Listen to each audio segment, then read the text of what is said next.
Hi അസ്സാം വലൈക്കും. Hasina Fiza YouTube ചാനലിലേക്ക് ഏവർക്കും സ്വാഗതം.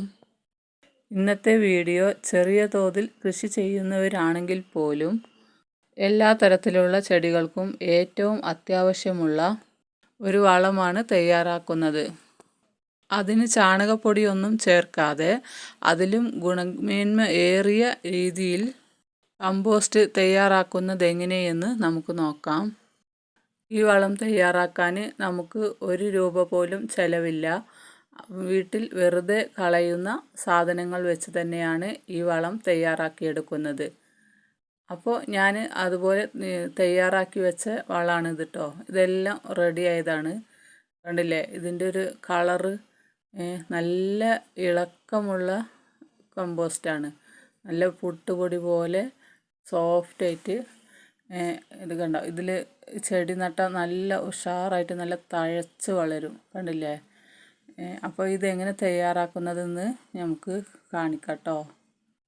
ഈ ഒരു വളം തയ്യാറാക്കാനായിട്ട് ഞാനിപ്പോൾ ഇവിടെ ഒരു മൺകലമാണ് എടുത്തിട്ടുള്ളത്. ഇതിലേക്ക് ഞാനിപ്പോൾ ആദ്യം ഇട്ട് കൊടുക്കുന്നത് നല്ല മണ്ണാണ് കേട്ടോ.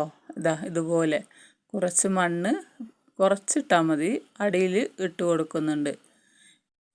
എന്നിട്ട് പിന്നെ ഇതിലേക്ക് അടുത്തതായി ഞാൻ ഇടുന്നത് ഇതുപോലെ ഈ അട്ടപ്പേപ്പർ ഉണ്ടാവില്ലേ, കാർഡ്ബോർഡ് അട്ട, അത് ഇതുപോലെ ചെറിയ പീസാക്കിയിട്ട് ഇട്ട് കൊടുക്കുന്നുണ്ട്. നിങ്ങൾക്കിപ്പോൾ ഇനി ഇത് ഇല്ലെങ്കിൽ ഇതിന് പകരം കരിയില ഇട്ട് കൊടുത്താലും മതിയാവുന്നതാണ്. അപ്പോൾ എൻ്റെ അടുത്ത് ഇത് ഇഷ്ടം പോലെ ഉണ്ട്. പിന്നെ ഇപ്പോൾ മഴയല്ലേ, അതുകൊണ്ട് ഇലയൊക്കെ നനഞ്ഞിട്ടുണ്ടാവും. എടുക്കാൻ ബുദ്ധിമുട്ടുണ്ടെങ്കിൽ ഇതുപോലെ അട്ടപ്പേപ്പർ ഉണ്ടെങ്കിൽ അത് ഇട്ട് കൊടുത്താൽ മതി. അതിന് ശേഷം ഇതുപോലെ ഞാൻ പറിച്ച് ഫ്രഷായിട്ട് നമ്മളെ തോട്ടത്തിൽ ഇപ്പോൾ മഴയല്ലേ, ഇഷ്ടം പോലെ പുല്ലും കാടും കെട്ടിക്കിടക്കുന്നുണ്ടാവും. അപ്പോൾ അതൊക്കെ ഒന്ന് വൃത്തിയാവുകയും ചെയ്തോളും. അത് ഇതുപോലെ മണ്ണോടെയാണ് പറിച്ച് വന്നിട്ടുള്ളത് കേട്ടോ. വേരടക്കം ചേർത്ത് പറിച്ചെടുത്തിട്ടുണ്ട്. എന്നിട്ട് ഇതും അതിലേക്ക് ഇട്ട് കൊടുക്കുന്നുണ്ട്. ഈ ഒരു വളം തയ്യാറാക്കാനായിട്ട് നമ്മൾ നമ്മുടെ മുറ്റത്തെയും പറമ്പിലെയും രാസവളങ്ങളൊന്നും ചേർക്കാത്ത കളകളാണ് പറിച്ചെടുക്കേണ്ടത്. ഇപ്പോൾ ഞാൻ അതിന് ശേഷം ഇതിൻ്റെ മുകളിലേക്ക് കുറച്ചും കൂടെ മണ്ണ് ഇട്ട് കൊടുത്തിട്ടുണ്ട്. ഇപ്പോൾ നിങ്ങൾക്ക് പറിച്ച പുല്ലിൽ ഇഷ്ടംപോലെ മണ്ണുണ്ടെങ്കിൽ അത് തന്നെ മതിയാവും. എൻ്റെ ഈ പുല്ലിൽ കുറച്ച് മണ്ണ് കുറവാണ്, അതുകൊണ്ടാണ് ഞാൻ കുറച്ച് മണ്ണ് ഇതുപോലെ ഇട്ട് കൊടുക്കുന്നത്. എന്നിട്ട് അതിൻ്റെ മുകളിൽ കുറച്ചും കൂടെ ഇതുപോലെ അട്ടപ്പേപ്പർ കീറി ചെറിയ പീസാക്കി ഇട്ട് കൊടുക്കുന്നുണ്ട്. ഇനി വീണ്ടും ഇതുപോലെ ഞാൻ കളപ്പുല കുറച്ച് ഇട്ട് കൊടുക്കുന്നുണ്ട്.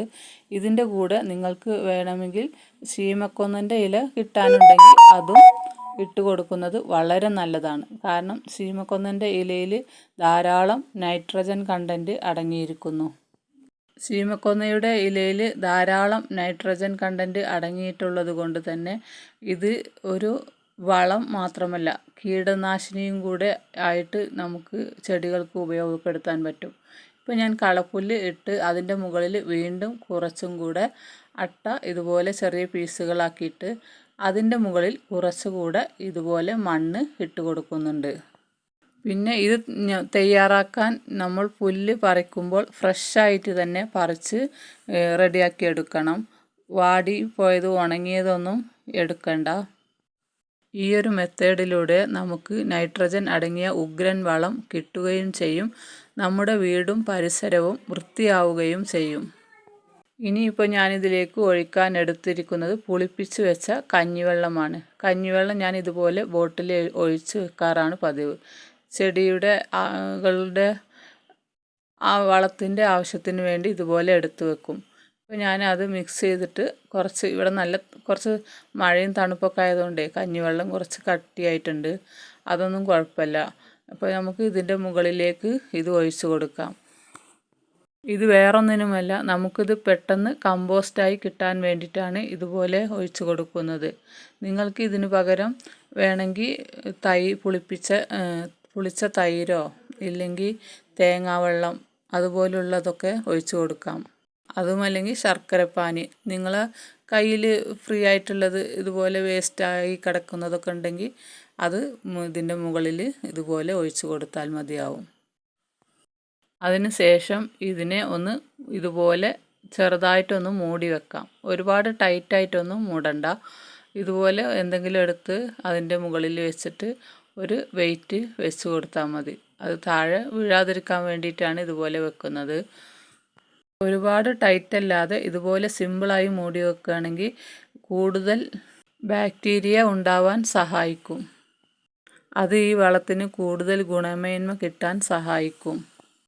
ഇതുപോലെ മൂടിയതിന് ശേഷം ഇത് തണലത്ത് വേണം വെക്കാൻ. വെയിൽ തട്ടാത്ത സ്ഥലത്ത് വെക്കണം.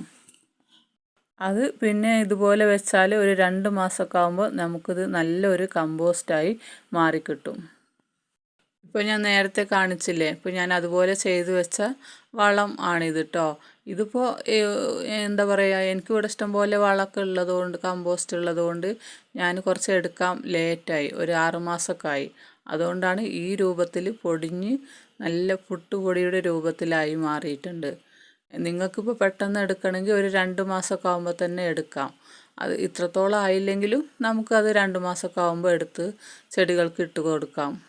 ചാണകപ്പൊടിയേക്കാൾ സ്ട്രോങ് ആണ് ഈ വളം. കാരണം ചാണകപ്പൊടി എന്നത് പച്ചപ്പുല്ലിലെ പല ഘടകങ്ങളും പശുവിലേക്ക് വലിച്ചെടുത്തതിന് ശേഷമുള്ള ചണ്ടിയാണ് നമുക്ക് കിട്ടുന്നത്.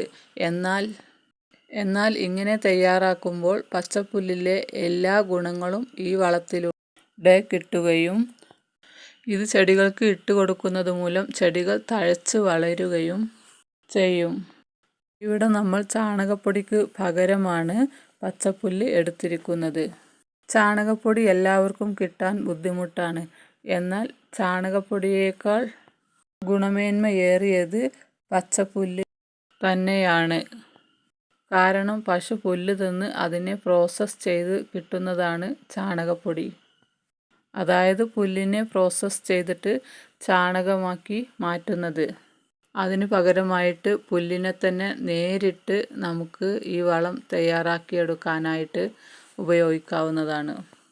കാരണം ചാണകപ്പൊടി കിട്ടാൻ ബുദ്ധിമുട്ടുള്ള പ്രദേശങ്ങളിൽ ഈ ഒരു വളം വളരെയധികം പ്രയോജനപ്പെടും. കൂടാതെ ഈ കാലത്ത് പശുവിന് പച്ചപ്പുല്ലിനേക്കാൾ മറ്റു തീറ്റകളൊക്കെ വാങ്ങിക്കൊടുക്കുന്നത് കൊണ്ട് അതിൽ നിന്ന് കിട്ടുന്ന ചാണകത്തിനും ഈ വളത്തിൻ്റെ അത്ര ഗുണമേന്മ ഉണ്ടാവാൻ സാധ്യത കുറവാണ്.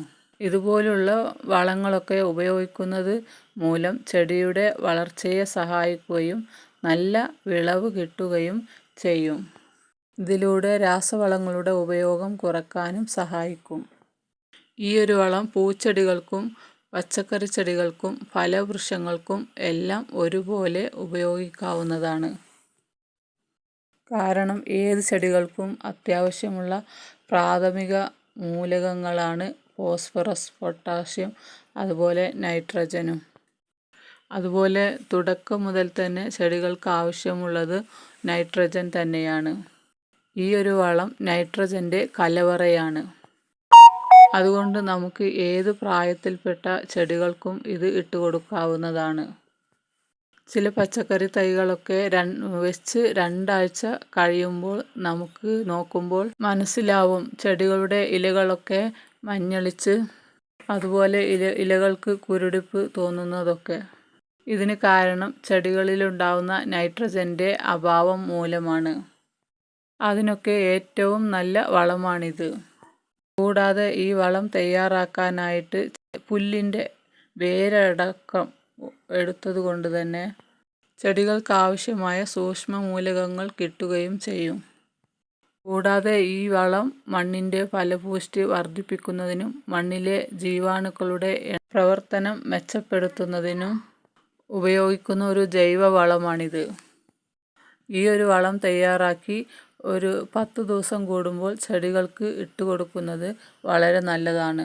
ഇത്രയേ ഉള്ളൂ നമ്മുടെ ഇന്നത്തെ വീഡിയോ ഇഷ്ടമായെങ്കിൽ ഒന്ന് ലൈക്ക് ചെയ്യാനും ഉപകാരപ്രദമായെങ്കിൽ സബ്സ്ക്രൈബ് ചെയ്യാനും മറക്കരുത്.